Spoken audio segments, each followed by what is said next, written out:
Why does my hip labral tear hurt so badly?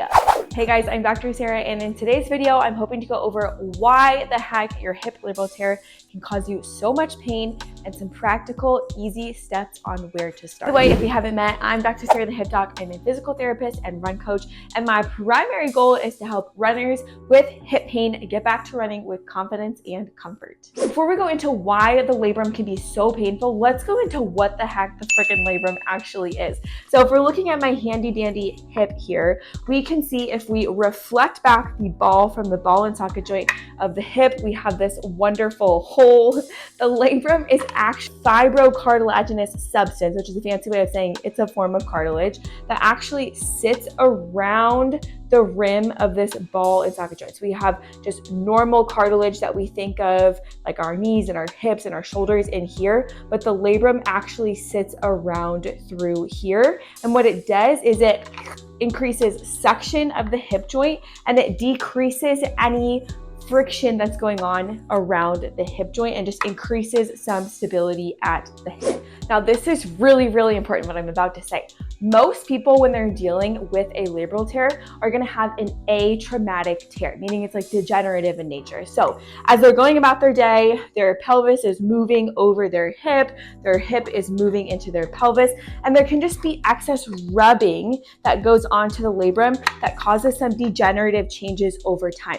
Most people will have a change in their training volume or their lifestyle or whatever that can cause a degenerative tear. Some people will have a traumatic tear. So they do something where they go skiing and they fall with their leg landed back and they crunch down on the labrum and something happens and something tears.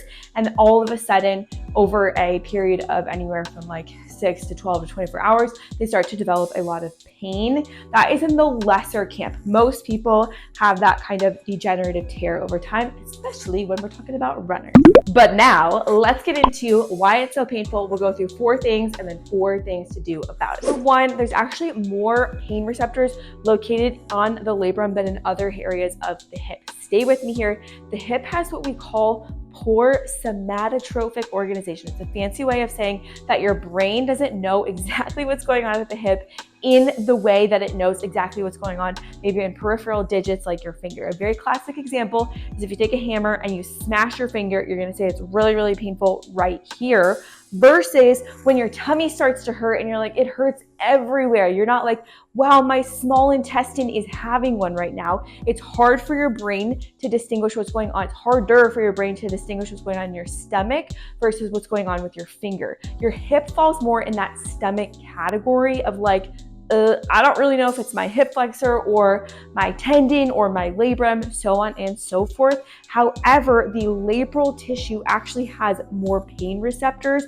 and more innervation for your brain to pick up in that anterior superior region, which is right through here. So this is classically where most of the tears come through, in that anterior superior region. There's also some receptors located in this posterior lateral region. However, most of the receptors are up through here, and that's why we're able to experience pain in our labrum specifically, as opposed to all the others. Number 2, the labrum does not have a one-to-one pain to loading response with activity.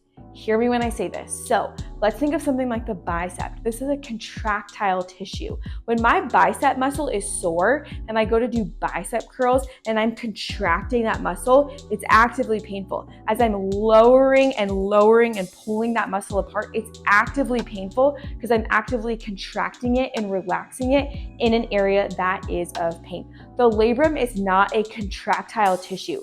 As I'm pulling my leg up, the labrum is not contracting. As I'm relaxing it back, it's not relaxing. The labrum is more of an inert tissue, meaning that it's not contractile. As we talked about earlier, the labrum's main jobs are to increase suction of the hip, decrease friction, and improve gliding. And it also works to attenuate forces. Every time I'm landing and walking on my hip, it's having to attenuate those forces or shock absorb as I'm running or walking or doing the things where I'm weight bearing throughout the day. So because of that, I'm not going to have a one-to-one response of if I go for a 4-mile walk, it might not be painful during the walk, but oftentimes it can be painful after. If you have a higher tolerance to loading with your labrum, maybe you can actually go for a 4-mile run. It's able to attenuate that force, but then later it becomes sore because the pain response is a little bit delayed because it's not that contractile tissue. So oftentimes I'll see with a lot of my athletes and a lot of my clients, they're like, I went for a 4-mile run and I was painful later in the day, or I was painful a little bit after. It's not to say that you can't have pain exactly during, but it's not going to let us know as quickly as something like our bicep when we're doing bicep curls. This one is 10 out of 10 important. Hear me when I say, when you have a labral tear, when people come to me with labral tears, it is often a multifactorial issue. Okay. Some examples. Someone comes to me, let's say they have an anterior superior labral tear, so it's right up in their groin. Other things that I'll see as I'm going through their physical therapy examination, not even with imaging. Other things that I'll see pain and tightness into the hip flexors, pain and tightness into the adductor, maybe even all the way down to the knee. I'll see pain and tightness into the lateral hip or the gluteal tendons down through here. I'll often see some irritation into the back as well, and even lots of tightness and guarding into the abdominals. All of those things are multifactorial in nature with the labral tear. What comes first, the chicken, the egg, the abdominal guarding, or the labral tear? It's hard to say, but it's never just one thing causing all of the pain when I'm working with somebody. In their imaging results, we'll also see a ton of other things that are going on. So not just the labral tear potentially on imaging, we'll often see some things that I'll see that are in conjunction or combination with labral tears are adductor tendinopathies. So anywhere these adductor muscles are inserting onto the front of the hip, I'll see irritation through there. Commonly, I'll also see proximal hamstring tendinopathy. So our hamstring is coming up and inserting onto that sit bone. We'll see some tendinopathy-like changes there. I might see some lateral gluteal tendinopathies, which kind of span along the lateral aspect of the hip. These things will be really irritated, as well as some potential capsular changes that are surrounding the hip. Those are just some things I'll see on imaging, not to mention stuff in the low back, like disc herniations or facet arthritis, or different forms of hip dysplasia or CAM or pincer impingement. Guys, when I'm looking at people with a labral tear on imaging, symptomatic or not, there's often other things going on, and I'm going to tell you that it's normal. It's normal. Two things I want to think about are neuroplasticity and pain psychology, and let's lump these together. This is going to be most pertained to people that have maybe dealt with their labral tear for longer and they're wondering why it's painful upon flare-ups or why it's still painful. So number one is neuroplasticity. This is a really fancy way for saying it's easier for your brain to think about something that it's thought about a lot before. If you guys imagine your commute to work, you could whip yourself there with your eyes closed, versus when you get invited to a new friend's house and you're like, GPS, SOS, I need help with how to get there. If you've had a labral tear and you've had pain for a while, your brain is just building the capacity to be able to get there faster. So you're like, I did this thing and my hip hurts. I did this thing and my hip hurts. That synapse is forming the more that we think about it. In conjunction with that, let's think about pain psychology.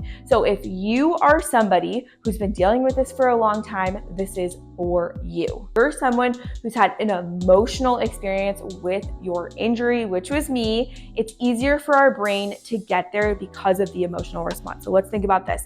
I want you guys to think of, for the next 10 seconds, your childhood bedroom. I want you to think what color it is. I want you to think your friends that you've had over there, the stuffed animals that you had, the experiences that you've had, so on and so forth. 3, 2, 1, stop. Now I want you to think about the last hotel room that you went to. I want you to think about what color it was, what clothes you brought there, who you brought there with you, what trip you were on. Think about it. 3, 2, 1, stop.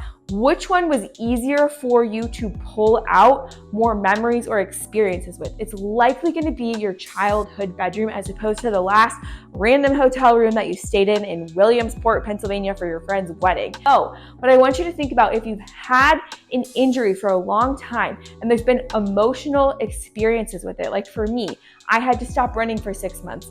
I wasn't able to go on runs that I wanted to with my friends. I had to miss run clubs. It's really emotional for me, as opposed to when I sprained my ankle 2 years ago. I was like, I don't even think about that really ever because I didn't have to miss anything. There was no negative experience associated with it. When we go through flare-ups or we have heightened pain, it's not just that our brain is able to get there faster because we've thought about it, but it's maybe even more emotional for us because of what we've had to go through with it so far. So it makes the pain have a heightened sense of pain and experience for us. To recap what we talked about today and why the labrum can be so painful. 1, we talked about how there's increased sensory and pain receptors on the labral tissue. 2, we talked about how loading the labrum might not have a 1-to-1 response to soreness or pain that we experience.